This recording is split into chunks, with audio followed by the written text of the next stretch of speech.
Hey everyone, what's up? It's KraDeNine here, and let's talk about classes in Final Fantasy XIV and what might be more suitable for you. Now keep in mind, this is going to be more of a discussion video, not really in-depth with like super crazy examples of like endgame, but just know one thing whether you watch this video or not, every class in this game is viable. No matter what you choose, just know there is a place for it at endgame. Some classes might be stronger than others during the end of the expansion or just that expansion in general, but there are always adjustments to be made through patches, and again, it doesn't matter if you're playing a Dark Knight, Warrior, Paladin, or Gunbreaker, all four of them have their own unique usefulness at any point in the game. Just because a combination of two might be better at one raid does not mean the combination of the other two will not be better for another one. It does not matter, everything can clear every single piece of content in this game, whether it is Savage, Ultimate, Unreal, everything is viable. So don't forget to like, comment, and subscribe. I just wanted to get that disclosure out of the way because I know not everyone wants to watch a longer video just describing every class, and I feel like even if that's all you take away from this video, that's all you need to know, that everything is viable. So let's quickly talk about how classes work in Final Fantasy XIV. For one, your one character, your one alone character is every class. You just equip a bow, you're a bard, you equip a, staff, you are a black mage, you equip, a cane, you're a blue mage or white mage or whatever they use. You want to use a big two-handed sword, congrats, you're a dark knight. You just equip the weapon as long as you have the class unlocked and boom, you are that class. Alternative characters are not required in this game like other games in the MMO genre. If you want to have alternative characters, the primary uses for them will be for guild making, because they do get their own unique set of retainers and their own unique set of leaves. Also for endgame raiding, because a lot of the harder core raids will require you to have a main character and an alt character to get more clears per week. And that's kind of the the baseline of alternate characters in this game. There's other uses too, but those are the primary two that I've personally seen: guild and endgame raiding. So let's quickly go over the tanks. We have Paladin, which is going to be a sword and shield user.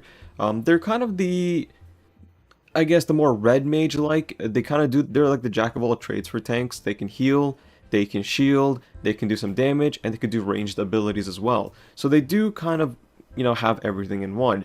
If you're playing Paladin, you kind of are more interested in their weapon set, the sword and shield. They are a slightly slower class, but it's looking like Endwalker, they're getting more exciting. They have really cool AoE abilities, so a lot of us are hyped because Paladin definitely got the focal point of the tanks in the next expansion. Warrior is going to be a two-handed axe user. They are a little bit slower compared to the other classes because they are primarily going to be locked into the global cooldown. They do have some off global cooldown abilities, but it's not to the same degree as like Dark Knight or Gunbreaker, for example. They are the most self-sufficient tanks out of the bunch. Warriors can pretty much solo heal themselves, and to be honest, from what we're seeing in Endwalker, it almost feels like, why does a warrior need a healer? They just heal themselves off everything. So Warrior is definitely going to be for the players who want a more solo-oriented experience for a tank. Something like Paladin has to cast a heal. Something like Warrior just has abilities that just heals them. And they have a lot of them too. So Warrior is more of the, I start off my combo with a giant burst, I do a lot of damage, but then your rotation gets a lot slower, a lot more just like a 1-2-3, 1-2-3, 1-2-3 type of situation. Dark Knight is going to be if you're the edgelord of your friend group, or you just feel like using a big two-handed sword because it's badass. They are my personal favorite tank because they feel like, I feel like I'm always doing something with them. There's a lot of off global cooldown abilities that you can use. They do drain your mana. This is the most mana intensive of the tanks, so you need to know about some management between using your shields or more damage. So there is a little bit of a understanding there. For the most part, again, really good tank, really fun to play. They have one of the most broken shields in the game, the Blackest Night.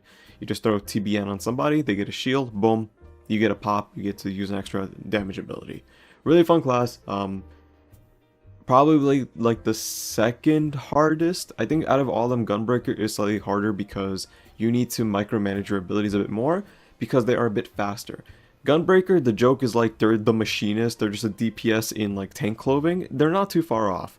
Gunbreakers can really open up with a really strong burst and sustain really high damage, but you're also trading off the ability of like they don't really always feel like a tank, if that makes sense. They have some good abilities, but for the most part, you're going to be primarily using a lot of damage abilities. Gunbreaker's for more for the player who wants to play a tank, but also wants to feel like a DPS primarily. You're not really, it doesn't feel like you're really tanking. It feels like you're doing more damage, right? Like, you would think, oh, I have a giant two-handed sword, I'll do more damage. It's like, no. Gunbreaker feels like they do more damage because they have a 9-hit rotation. It's kind of cool. You press like 1, 2, 3, 4, 5, 6, then you press a different button, then a different, it's fun. It's a really cool, like, little, it's like a 9-hit combo. I don't know. Personally, I like Gunbreaker. I highly recommend you guys check out some videos. Again, this is going to be more just a generalized, I'm talking about these classes. I don't really have specific like videos for each class, but yeah. For the healers, we currently have White Mage, which is going to be the general healer. Keep in mind, with the healers, there is going to be an adjustment between pure healer and shield healer and Endwalker. So they are going to be divided a bit. I'm not too much into healers to understand to the fullest degree. I'm very ignorant to healers. I just have them leveled out and I know how to play Astrologian, and that is changing for me. So that's going to be a bit different for me. But in terms of White Mage, we're primarily just talking pure heals. Fun class for anyone who wants to try out healing to see if they're into it. Following that, we have Scholar. I do find Scholar to be a bit more difficult than the other healers if you're not comfortable with how Scholar works mechanically. It definitely feels like White Mage, I can click one button, but for Scholar I need to press 2 buttons to do the same thing, albeit it is usually a little bit better because it provides shields and heals at the same time. So that's up to you. I'm very ignorant, so I'm going to keep this a bit more short. There's Astrologian, which can be healer or regen. It will be, I believe, a regen healer in Endwalker, so you're going to be primarily focusing on heals rather than shields. And we have Sage, that is going to be coming out, which is going to be a hybrid of like a DPS healer. So they damage, but they also heal at the same time, like through one ability. So think of like that one character from Overwatch with the sniper rifle. I forgot what her name was. The older lady, I don't remember her name, but basically she could like shoot you and you get healed. It's kind of the same concept, kind of. So Sage is looking kind of cool, but again, they're going to be primarily a shield healer. For melee DPS, we have Monk. You're going to be punching punchy, a lot of things. Monk feels fine. They definitely fixed a lot of things up. They feel faster paced than other classes. They have Grease Lighting, which does increase your skill movement and GCD. So they are relatively fun. It was my main character for about 3 years. Well, no, 3 expansions actually, up until the end of Stormblood. Then I switched over to Ninja. So they're fun. I have no complaints. They're really fun to play. Give them a shot. Some people want to use like a weapon all the time. I tried out Monk because I didn't want to use a weapon for the first time. You know, like the little like knuckles they got, right? Like boom boom, pretty fun. Dragoon is kind of like the staple of any Final Fantasy game past like 4, I think, primarily. So Dragoon is fun. It is the more beginner friendly, I would say, of all the melees in my opinion. Rotations are pretty simple. It's pretty straightforward. You only really need to keep a dot. You get a bunch of jumping abilities. You're gonna be dead on the floor a lot, but that's worth it because you're doing damage. Really fun class. If you're new to MMOs in general, want to play a melee class but don't want to feel overwhelmed, Dragoon is definitely it. They really ease you into that class in a good way, in my opinion. Ninja is definitely going to be the kind of like a high risk, high reward type of class. Not really, but the more time you put into it, the better you get. Ninja rotations are very difficult to do very consistently because you're focusing on your gauge to make sure it's always up. You're focusing on your abilities mostly to make sure that you're always keeping up trick attack. You're optimizing your rotations, your mudras. You're doing a lot at once. So Ninja definitely, like, the better of a ninja you are, the better damage you're gonna have compared to everything else. And having trick attack in your party is just insane. It's a 5% just like defensive removal on the boss for a short period of time, and it definitely will help. You would be shocked at how much that ability can clean up a lot of savages. Moving on, we have physical range. We have Bard, which is kind of the dot class. They're like a hybrid support, hybrid damage. You're going to be primarily using 2 dots on your opponent to whittle them down over time. And then you're going to just be kind of using your lute or something, or your flute. I don't even. You're basically just buffing your party, which is kind of cool. Fun class if you want to play more of a dot-oriented class or damage over time abilities. And real quick, I'm going to slide back into melee. I forgot about Reaper. Reaper will be sharing the same gear set as Dragoon, so if you're interested in that class in Endwalker, make sure you have your level 70 and 80 Dragoon stuff set aside, because again, they share the same gear sets.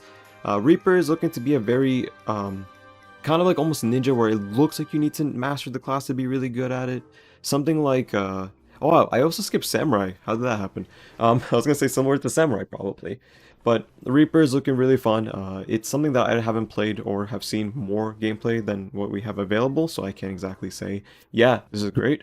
I'm excited to play it, so when that comes out, you guys will probably see videos of it. And then Samurai is the very greedy class of any classes. They don't give anything to the party. They're purely there for damage, and they do have a pretty simplified rotation that can be optimized for greater results. Samurai is again kind of for those people who want to kind of a slightly easier option than Monk and Ninja in my opinion.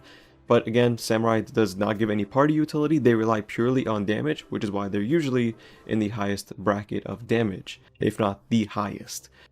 So yeah, just keep in mind you have to be like level 50 to unlock them, I believe, 50 or 60. So we did Bard for physical range. Let's move on to Machinist. Machinist is the easiest class in this game. Don't care what anyone says. All you need to do is press 1, 2, 3, 1, 2, 3, and then like 2 other combos midway. If you want a really easy range class that is actually relatively fun, but it is very simple compared to everything else, you don't have that many abilities. Machinist opens up at level 30. You do need to have Ishgard, which is level 50. Fun class. I don't know. I would say give it a shot if you don't want to try out Bard or Dancer, but you want to have a range class. They can also solo Palace of the Dead currently. We don't know if that's going to stay in Endwalker, which it probably will. So keep in mind, really fun class, really just fun. I don't know. I never really complained about Machinist. I know a lot of people didn't like that they have like, feels like only 10 abilities ever. But again, if you want a more chilled out time, not a very stressful time, that is always viable, Machinist. Dancer is kind of the final of the range DPS currently.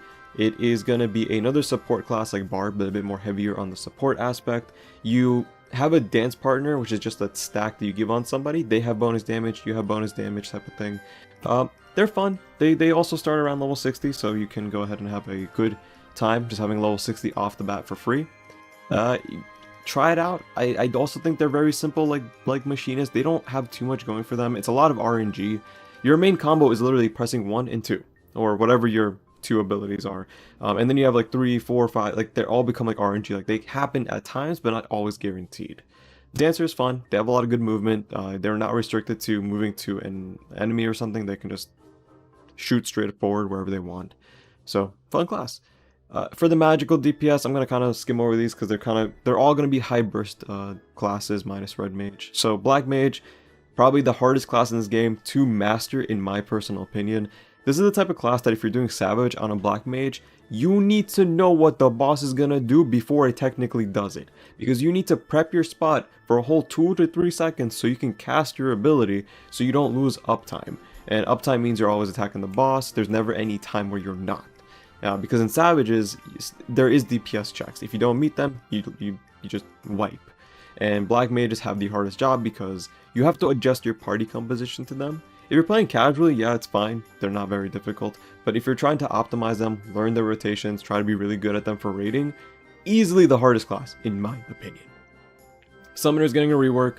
I can't talk too much about it. Currently, it's a dot class. You do a lot of dots. You do a lot of moving damage.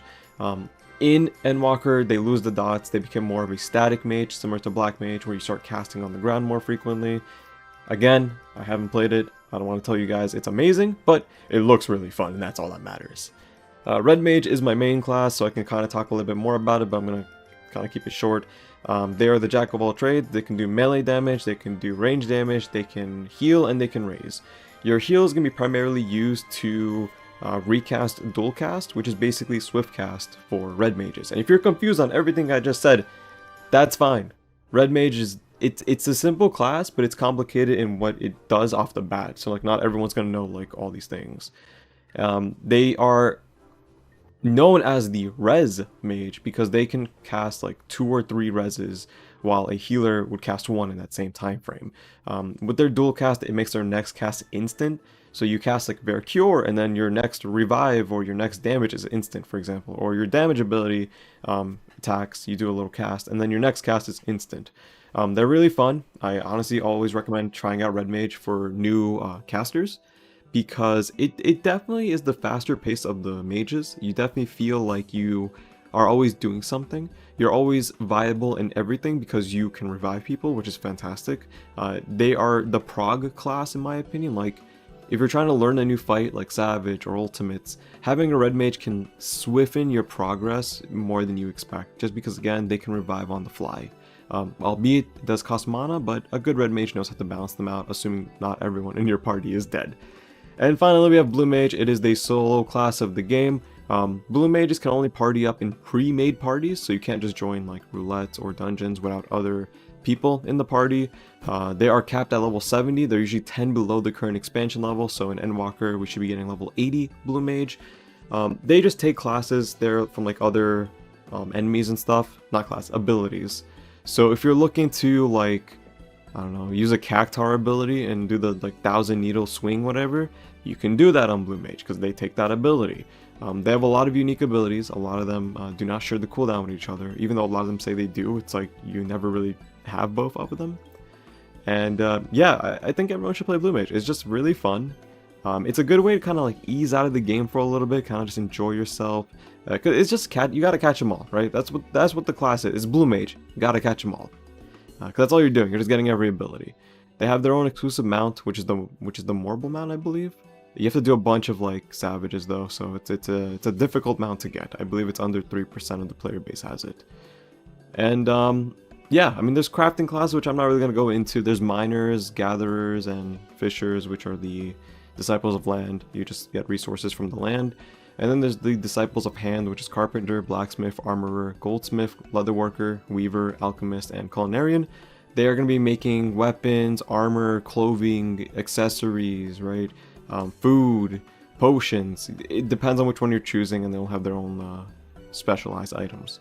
So really fun to play those if you are interested in crafting. That's more or less it in terms of everything in the game currently available.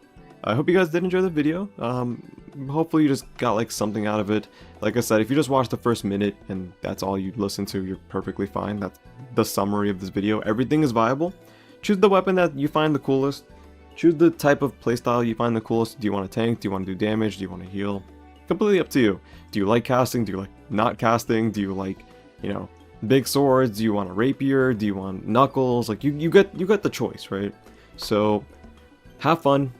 Play what you want to play. Don't let anyone tell you otherwise. Enjoy the game how you want to enjoy the game. And as always guys, thanks for watching. See you guys next time and stay safe.